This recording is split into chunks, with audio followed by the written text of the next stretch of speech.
Kaspi.kz қосымшасында өзін-өзі жұмыспен қамтушы аударымдар мен жарналарды қалай төлейді?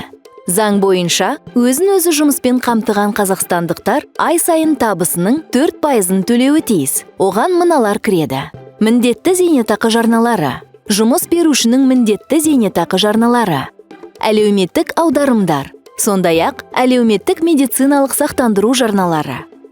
Жарналар мен аударымдарды әр айдың 25-не дейін алдыңғы ай үшін төлеу керек. Мысалы, сәуір үшін 25 мамырға дейін. Оны Kaspi.kz қосымшасында төлеуге болады. Жеке банк сервисіне өтіңіз. Өзін-өзі жұмыспен қамтушы шотын таңдаңыз. Аударымдар мен жарналарды төлеу деп басыңыз. ЖСН-іңізді енгізіңіз.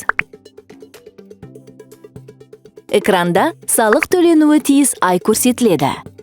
Қажет болса, оны өзгертуге болады. Ары қарай осы айдағы табысты көрсетіңіз. Аударымдардың сомасы автоматты түрде толтырылады. Төлеу тәсілін таңдаңыз. Kaspi Gold немесе өзін-өзі жұмыспен қамтушының шоты. Әрекетті растаңыз. Дайын. Түбіртекті көру үшін төлемдер сервисін ашып, тарих қосымша бетіне өтіңіз. Өзін-өзі жұмыспен қамтушы Kaspi.kz қосымшасында жарналар мен аударымдарды осылайша тез әрі оңай төлей алады.